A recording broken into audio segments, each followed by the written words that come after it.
Ali, you had something that was related to what Asa just laid out. Yeah, I wanted to update you on the Washington Post hit piece that Right. we were talking about a few weeks ago. It's been published. Yes, it came out on January 21st in the Sunday edition, and I think you can see the sensational headline. We're going to put that Right. up. Growing October 7 truther groups say Hamas massacre was a false flag. Basically, it accuses the Electronic Intifada and other independent publications of engaging in outlandish conspiracy theories about October 7th, and it smears us using guilt by association with Holocaust deniers. It's written by Elizabeth Dwoskin of the Washington Post, and as you'll recall, she contacted us a couple of weeks ago with some very biased and accusory statements and questions asking for comment. I wrote back to her and published my response on Twitter, and it went viral. You can see my tweet right there on the screen. We're going to put that up now. And we also did a segment about that on our live stream. I think that was on January 10th. And where we showed that when this Washington Post reporter, Elizabeth Dwoskin, attended Columbia University, she expressed views typical of a far-right Zionist. She denied that Palestinians existed as a nation. She claimed they were just a few, quote, desert Bedouins, and therefore she denied that they were expelled en masse in 1948 from hundreds of towns, cities, and villages. She's basically a Nakba denier. We can put a link to that segment in the description below after the live stream. Yeah. Is the article as bad as we all expected? It's actually much worse. It is really quite full of falsehood, smears, and innuendo from beginning to end. So let's take a look at some of the manipulative language she uses. And let me just find my place in my notes.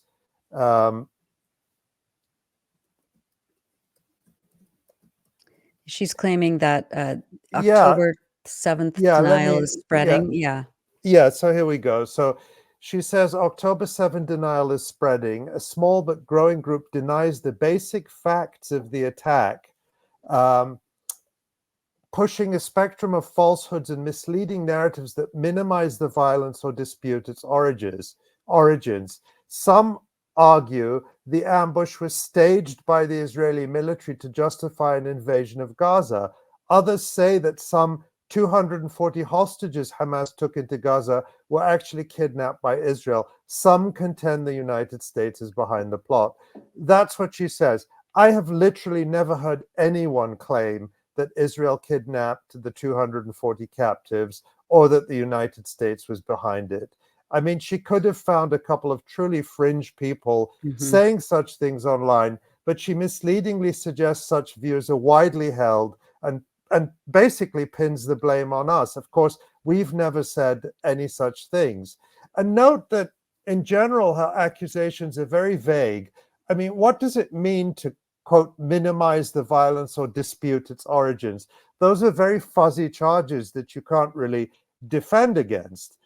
And she doesn't say it outright, but by October 7 denial, she seems to mean anyone who questions Israel's official narrative in any way. So, for example, all the accurate reporting we've done at the Electronic Intifada about how Israel has killed many of its own people on October 7th, for her, that presumably counts as October 7 denial, even though all our sources are unimpeachable and almost all come from Israeli media and Israeli official sources and statements and videos. Yeah.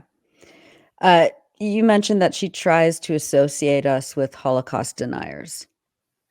Yeah, here's where it gets even more manipulative and disgusting, and I would say even defamatory. Dwoskin claims, and I'm quoting, the phenomenon of October 7 denial is worrisome to Jewish leaders and researchers who see ties to Holocaust denial, the attempt to undermine the genocide that killed 6 million Jews during World War II, a belief that has surged online. They also see parallels to many pernicious internet-driven conspiracy theories with anti-Semitic tentacles, including the QAnon conspiracy theory, which alleges globalists, a reference some say to Jews, used the pandemic to control the world, and so on. And she goes into 9/11 conspiracy theories and how some people argue that those were carried out by Mossad.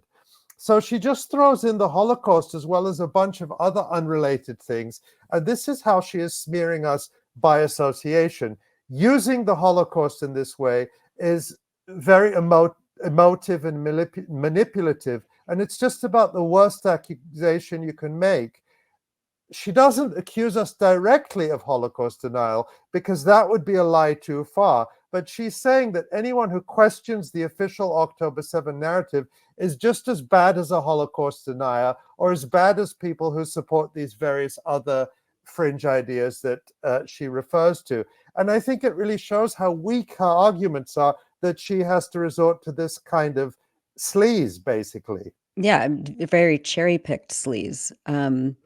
What does this Washington Post article by Elizabeth Dwoskin say specifically about our coverage here at the Electronic Intifada? Yeah, she claims falsely that the Electronic Intifada has said that, quote, the Hamas attack was a false flag for Israel to occupy Gaza and kill Palestinians. That's a quote from her, not from us. And that we say that Hamas didn't kill any civilians on October 7th. We have never made these claims in our reporting. No. What we have reported accurately are two kinds of stories. Stories debunking false atrocity propaganda, like, for example, the claims of dozens of beheaded Jewish babies that even Israeli media now acknowledge are completely fake. And stories, and the other kind of stories about how Israel killed many of its own citizens on October 7th, something that can also not be disputed. We just heard Asa talking about that. But she accuses us, and I quote, of cherry-picking evidence, some factual, some highly distorted, to push misleading narratives. Again, it's very vague. What exactly is she accusing us of? Yeah, it's every accusation is a confession.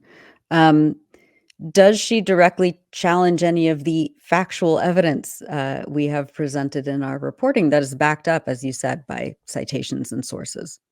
No, she really isn't able to do that. But listen to how she tries to spin away the evidence. She writes, quote, Israeli citizens have accused the country's military of accidentally killing Israeli civilians while battling Hamas on October 7th. The army has said it will investigate, but articles on Electronic Intifada and Grey Zone exaggerated these claims to suggest that most Israeli deaths were caused by friendly fire, not Hamas. That's the end quote there.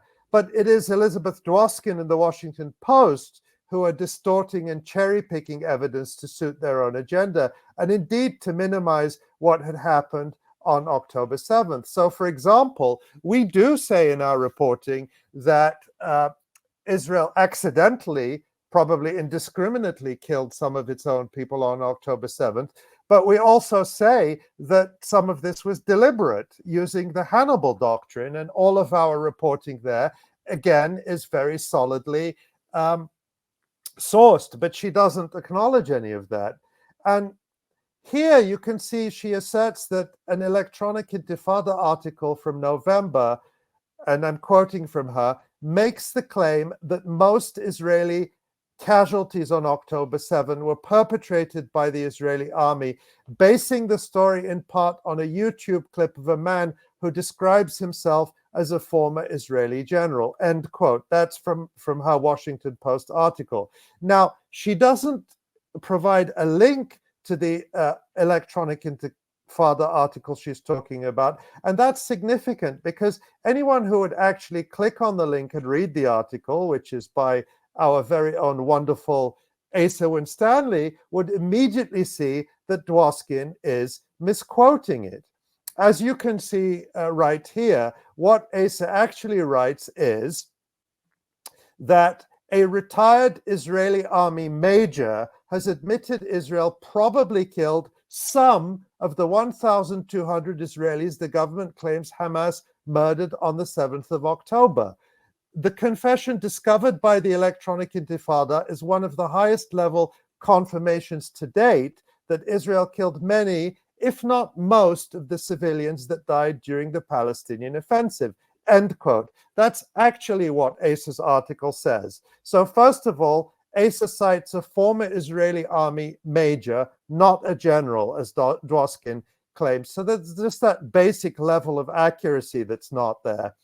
But more importantly, ASA clearly does not claim categorically that Israel killed most of its own people on October 7th. He says many, if not most, which means that it is possible that it is most. But as ASA's article itself states very clearly, we are unlikely to know the full story without a credible, independent investigation that Israel absolutely refuses to allow. And Elizabeth Dworkin completely distorts this article because she focuses only on this one statement right at the beginning, which she gets wrong, and ignores the huge amounts of evidence in the rest of the article about Israel killing potentially very large numbers of its own people. And it could very conceivably be most of them, but we have never stated that categorically. We've said it's a possibility that requires further investigation. And as regular readers and viewers of the Electronic Intifada will know, even more evidence, all from Israeli sources, has come out since ASA wrote that article in November. For example, this major piece by ASA that we just heard ASA talk about in the previous segment on this live stream, again, exclusively citing sources from the mainstream Israeli media about top Israeli commanders ordering forces to open fire on October 7th using the so-called Hannibal Doctrine, which allows Israeli forces to kill their own people in order to stop them being taken captive. Now, instead of pointing any of this out, Dworkin just throws in a sentence from my email to her to make it seem as if she's being fair and balanced, but she never really addresses any of the facts or sources in our article. No. Who or what is behind this hit piece besides Dworkin's own ideological bent?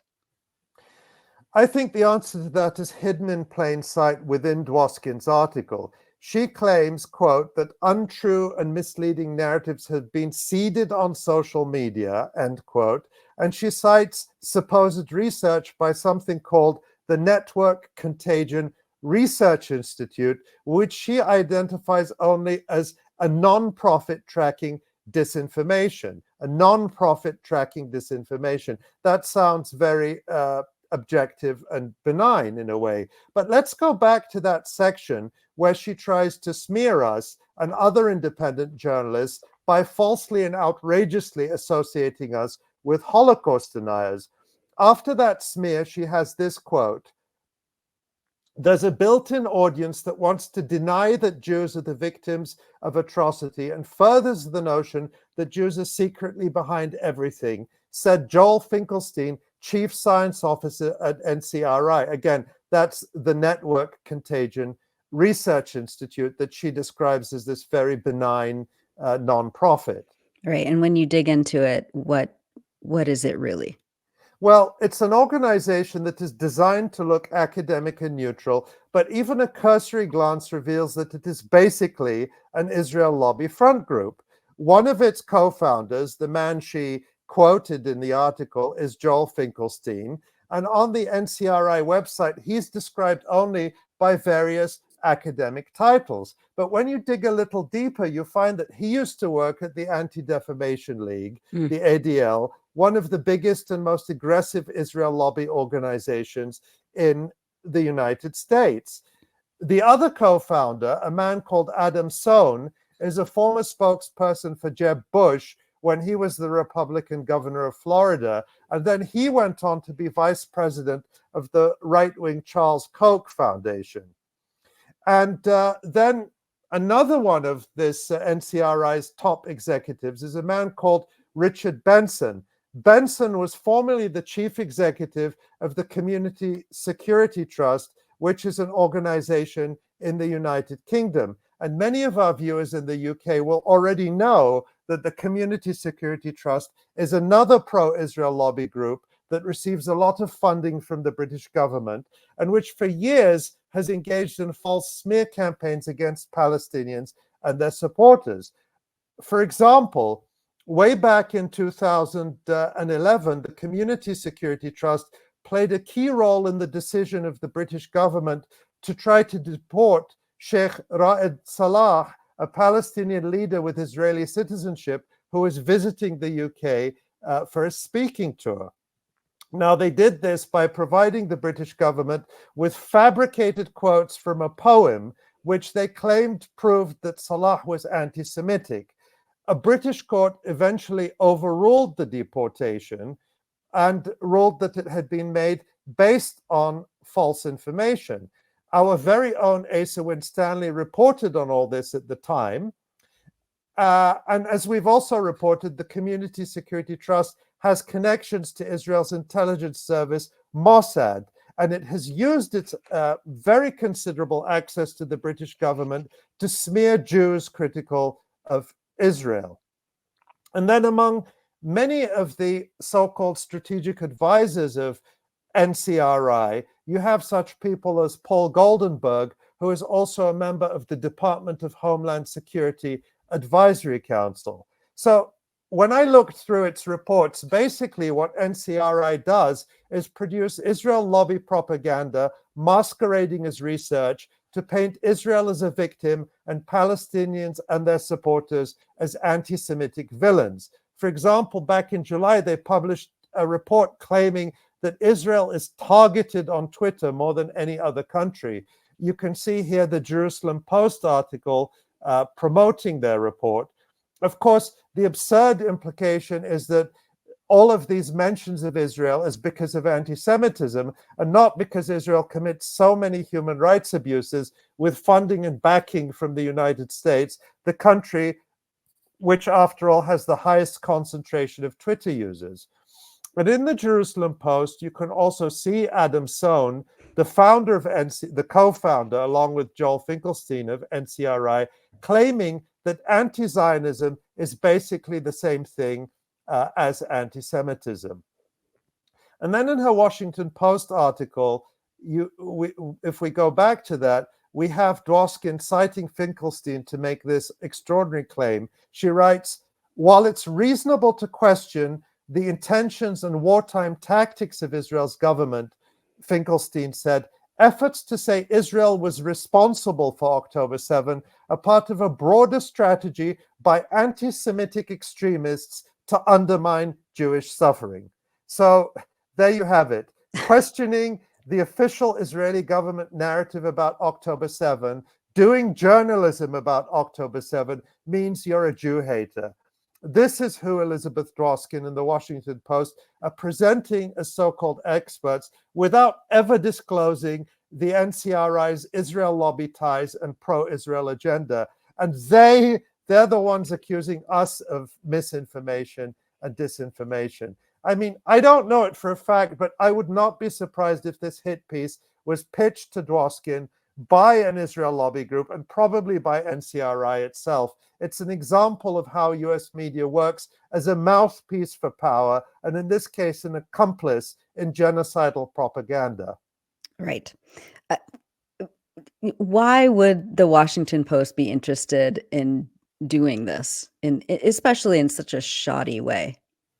I think the short answer to that is that articles like this in establishment or semi-official outlets like the Washington Post will be used by lobby groups to try to pressure social media companies to censor us or limit our reach.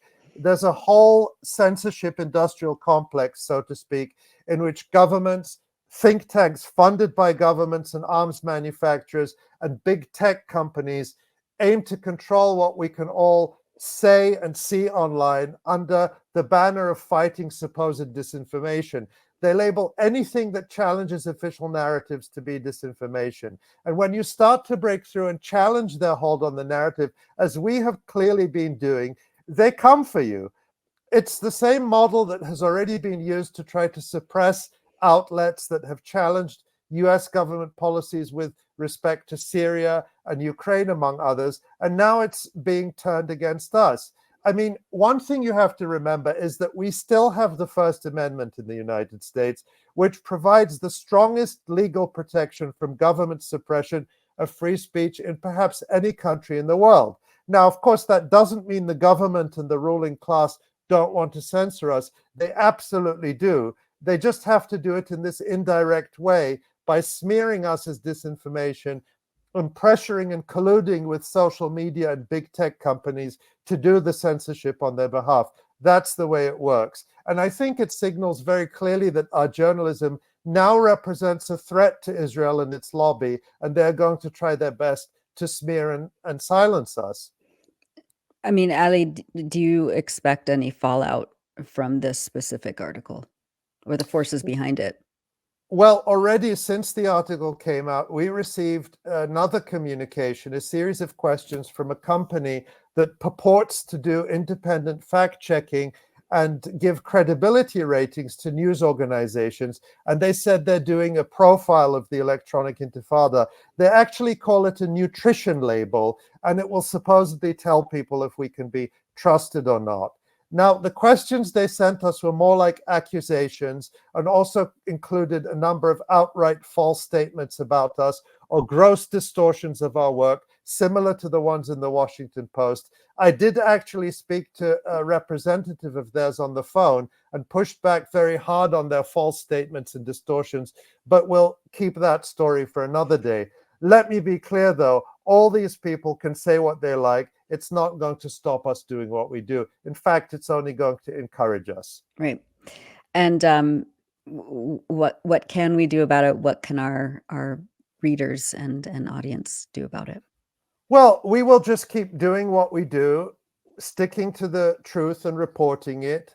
But it's very important for all our readers and viewers to support us and other independent media too. Help us fight suppression by sharing our articles from the website, liking and sharing our videos on YouTube and subscribing to the channel, all the things we say all the time that help us expand our reach.